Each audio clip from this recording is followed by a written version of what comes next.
YouTube চ্যানেলে আপনাদের সবাইকে স্বাগতম। বরাবরের মতো আবার চলে আসলাম কিছু নতুন রেসিপি নিয়ে। তো আজকে একটি সুন্দর রেসিপি রান্না করব, সেটা হচ্ছে পোস্তা বিলের মাছ। এই ছোট মাছগুলো পোস্তা বিল থেকে আব্বু নিয়ে এসেছে। এই তো দেখুন, এগুলো আজকে ভুনা করব, আর তার সাথে একটু আলু দেবো আর পেঁয়াজ দিয়ে সুন্দর করে ভুনা করব আর কাঞ্জাল রান্না করব। তো মাছগুলো এখন আমি কেটে নেব।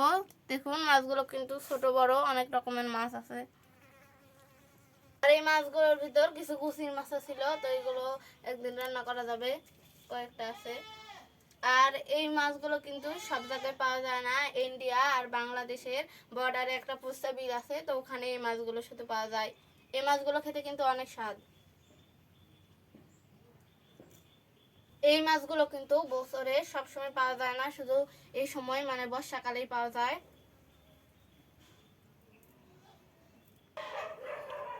আমি এখন মাছগুলো আম্মুকে কেটে দিচ্ছি, আর আজকে কিন্তু রান্নাটা আম্মুই করবে। তো আজকের ভিডিওটি আশা করি খুব সুন্দর হবে, আপনারা না টেনে সম্পূর্ণ দেখবেন। আর এরকম সুন্দর সুন্দর ভিডিও পেতে আমার চ্যানেলটি সাবস্ক্রাইব করে আমার পাশে থাকবেন।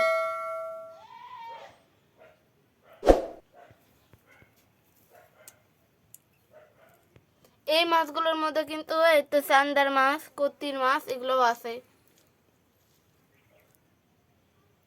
এগুলো কিন্তু বিলের টাটকা মাছ। আজকে রাত্রে হয়তো জেলে রাত হচ্ছে, আর আব্বু সকালে যেয়ে নিয়ে আসছে টাটকা টাটকা মাছ। তো এগুলো ভুনা করলে কিন্তু আজকে খেতে সেরকম লাগবে। স্যালাড মাছগুলো এখন রান্না করবে। তো প্রথমে কড়াইতে নিয়ে নিল মাছগুলো, আর এখন কুচি করে রাখা আলু দিয়ে দিল। আলু দিয়ে আজকে রান্না করবে। তো এবার গরম মশলা দিয়ে দিল, কাঁচামরিচ কুচি, পেঁয়াজ কুচি, সব রকমের মশলা বাটা সব কিছু দিয়ে দেবে একসাথে। মশলা বাটা দিয়ে দিল, স্বাদ মতো লবণ, হলুদের গুঁড়া, মরিচের গুঁড়া আর জিরার গুঁড়া দিয়ে দিল। একটু সরিষার তেল দিল আর সয়াবিনেরও তেল দিল। যে কোনো জিনিস মেখে রান্না করলে একটু সরিষার তেল দিলে খেতে ভালো লাগে। তো মাছগুলো এখন সুন্দর করে আম্মু মেখে নিচ্ছে। এবার পরিমাণ মতো পানি দিয়ে দিল। আর এদিকে কাঁঠালের তরকারি রান্না করার জন্য মাছগুলো মেখে নিচ্ছে হলুদ লবণ মরিচ দিয়ে। তরকারিগুলো প্রায় হয়ে আসছে, বলক উঠে গিয়েছে। তো আর একটু ঝোল শুকানো লাগবে, কিছুক্ষণ জাল দিক আম্মু। অনেক সুন্দর কিন্তু একটা কালার চলে আসছে। আর আরেকটু পরে আম্মু লবণ দেখে নামিয়ে নেবে। একটু লবণ দেখে নিক, আর একটু লবণ লাগবে, তাই আম্মু অল্প একটু লবণ দিয়ে দিল। তো ছোট মাছের তরকারি হয়ে গিয়েছে, এখন নামিয়ে নেবে। আর এবার মাছগুলো ভেজে নেবে। মাছগুলো আগে ভেজে নিচ্ছে। এই মাছগুলো কাঁঠালের তরকারিতে দিবে।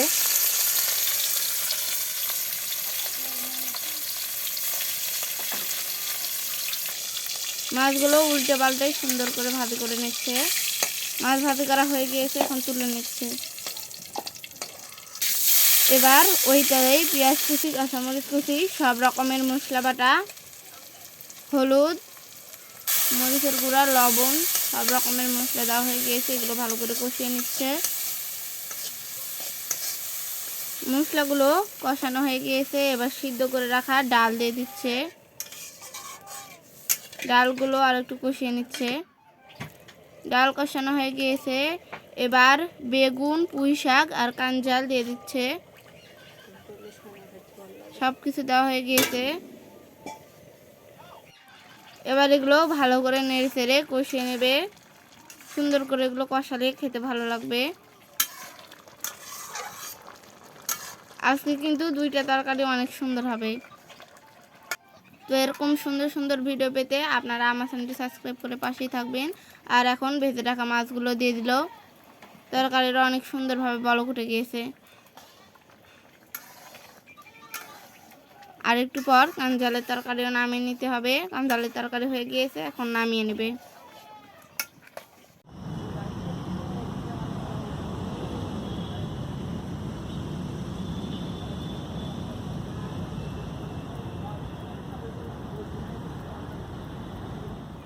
তো বন্ধুরা আজকে 2টি তরকারি রান্না করে খাওয়া দাওয়া করে একটু বাইরে আসলাম। তো একটা কাঠবিড়ালি দেখুন আমাকে দেখে লুকে গেল।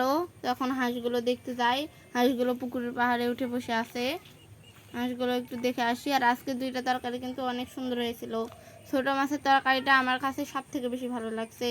আর আপনাদের কোন তরকারিটা দেখতে বেশি ভালো লাগছে সেটা কমেন্টস করে জানাবেন। আর এই তো দেখুন জমিতে ধানগুলো একেবারে সবুজ হয়ে গিয়েছে বিকালবেলা, পরিবেশটা দেখতে কিন্তু অনেক সুন্দর লাগছে। আবার কাঠবিড়ালটা আমাকে দেখে পালিয়ে চলে যাচ্ছে। কাঠবিড়ালটা কিন্তু খেলা করছে এখন।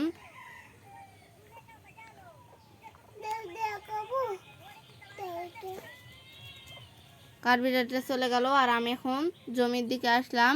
তো বন্ধুরা আজকের 2টা রেসিপি আপনাদের কেমন লাগলো সেটা অবশ্যই কমেন্ট করে জানাবেন। আর এরকম সুন্দর সুন্দর ভিডিও পেতে আমার চ্যানেলটি সাবস্ক্রাইব করে আমার পাশেই থাকবেন। তো সবাই ভালো থাকবেন, সুস্থ থাকবেন। আল্লাহ হাফেজ।